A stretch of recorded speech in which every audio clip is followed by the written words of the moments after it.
Hello everyone, Happy New Year. Once again, I'm here to talk on the topic of carbohydrate. Let's start. हम लोग थोड़ा सा और deeply carbohydrate के बारे में जानने की कोशिश करते हैं. Classification of carbohydrates. केमिस्ट्री में कार्बोहाइड्रेट को हम सेक्राइड करते हैं. We call it saccharide. Saccharides means sugar. अब हमारे पास जो शुगर है, बेसिकली जो कार्बोहाइड्रेट है, वो हमारे पास दो तरीके से अवेलेबल है. एक हमारे पास अवेलेबल कार्बोहाइड्रेट, एक हमारे पास रेजिस्टेंस कार्बोहाइड्रेट. अवेलेबल कार्बोहाइड्रेट्स वो होते हैं जो हमारे स्मॉल इंटेस्टाइन में ईज़िली एब्जॉर्ब हो जाता है, ईज़िली वो डाइजेस्ट हो जाता है और वो मेटाबॉलिज्म के प्रोसेस में लग जाता है. इसमें हमारे पास ये फूड कौन से यूज़ होते हैं इसके अंदर जिनका ग्लाइसेमिक इफ़ेक्ट होता है. ग्लाइसेमिक इफ़ेक्ट क्या होता है? बेसिकली हमारे पास कुछ फूड होते हैं जो लो ग्लाइसेमिक इफ़ेक्ट के होते हैं, कुछ हमारे पास हाई ग्लाइसेमिक इफ़ेक्ट के होते हैं. लो ग्लाइसेमिक इफ़ेक्ट का फूड क्या मतलब है? ग्लाइसेमिक इफ़ेक्ट जो होता है बेसिकली होता क्या है, ये मेज़र करता है, ठीक है, कि फूड कितनी क्विकली ब्लड शुगर को राइज़ कर रहा है. ठीक है, तो हम जो फूड खा रहे हैं हमारा ब्लड शुगर को कैसे स्पाइक कर रहा है, वो हमारा ग्लाइसेमिक इम्पैक्ट होता है. जो लो ग्लाइसेमिक इम्पैक्ट वाले फूड हैं वो स्लोली ग्लूकोज को क्या करते हैं, रिलीज़ करता है और धीरे धीरे हमारे ब्लड शुगर को धीरे धीरे बढ़ाता है आफ्टर मील. तो इसमें आपके पास होल ग्रेन्स हो सकते हैं, ल्यूगियम और हमारे पास मोटा अनाज हो सकता है जिसे हम कहते हैं. और हाई ग्लाइसेमिक इंडेक्स वाले और हाई ग्लाइसेमिक इम्पैक्ट वाले कौन से फूड होते हैं, वो जो एकदम स्पाइक देंगे, एकदम राइज करेंगे आपके बॉडी में ब्लड शुगर लेवल को.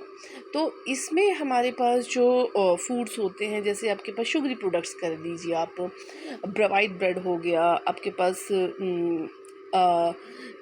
शुगरी कार्ब्स हो गए, केक, बिस्किट, आप मिठाइयाँ, इस तरीके की चीज़ें. और हम लोग ऐसे जो चीज़ें हैं जो एकदम ही आपके बॉडी में एनर्जी प्रोवाइड. अब पता है कि ग्लूकोज ही हमारे बॉडी में एनर्जी देता है, तो कई बार इसको हम ये भी कहते हैं कि एक्सरसाइज से पहले या आप बाद में कार्ब्स लीजिए, ऐसे कार्ब्स जो आपको एनर्जी प्रोवाइड कर सकें. ठीक है. तो दूसरा हमारे पास होते हैं रेजिस्टेंस कार्ब्स. रेजिस्टेंस कार्ब्स भी वो कार्ब्स होते हैं जो बॉडी को इतना बॉडी में इतना ईजिली डाइजेस्ट नहीं होते हैं. ठीक है, और ये स्मॉल इंटेस्टाइन में प्रॉपर्ली डाइजेस्ट नहीं होते हैं. ये मतलब एक तरह से एब्जॉर्ब कहा जाए तो इसको डाइजेस्ट करने में, एब्जॉर्ब करने में बॉडी को वर्क करना पड़ता है. उसे हम रेजिस्टेंस कार्ब कहते हैं. एग्जांपल जैसे आपने बहुत बार सुना होगा कि राइस को हम फ्रिज में रख दें 2-4 घंटे के लिए, उसके बाद जब हम उस राइस को कंज्यूम करते हैं तो it act like a resistance carb. Okay, इसमें नॉन ग्लाइसेमिक इम्पैक्ट वाले फूड यूज़ होते हैं. ठीक है. फिर हमारे पास जो कार्ब्स हैं, बेसिकली जो कार्ब है उसे 1977 में फूड एग्रीकल्चर ऑर्गेनाइजेशन और WHO ने क्लासीफाई करा, मतलब कि उसे 3 पार्ट्स में उसको डाल दिया. ठीक है.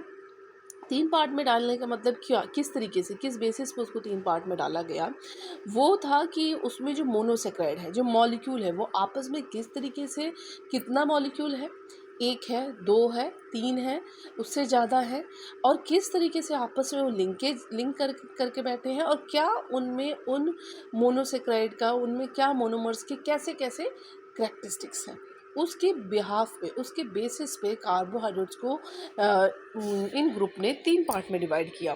दैट इज़ शुगर, ओलिगोसैक्राइड और पॉलीसैक्राइड. सबसे पहले हमारे पास शुगर. इजी वे में आपको समझाऊं तो शुगर क्या, शुगर हमारे पास वो चीज़ें हैं जैसे कि जिसके अंदर, ये जैसे मैंने फ्लो चार्ट बनाया है, इसमें देखिए बहुत इजी है.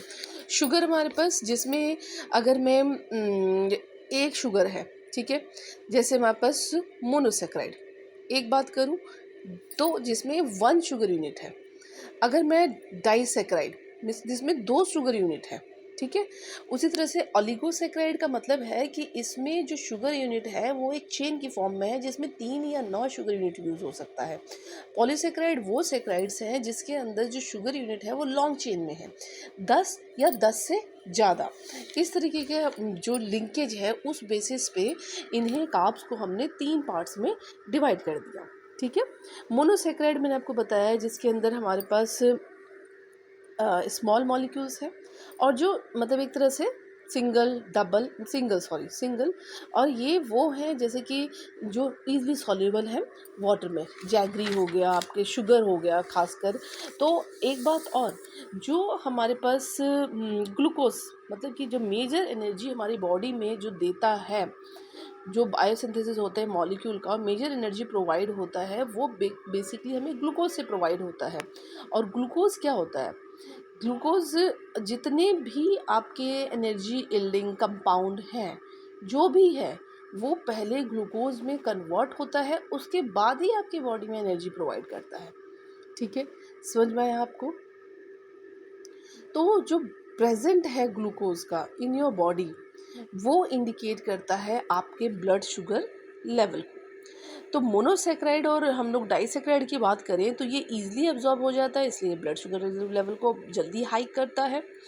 इसीलिए हमें कोशिश करना चाहिए, जिनको डायबिटीज़ है, जिनको ओबिसिटी है, जिनको मतलब वेट लूज़ करना है, वो ऐसे खाने को थोड़ा सा अवॉइड करें, या उनको अपने डाइट में ऐसे खाने को कम रखें।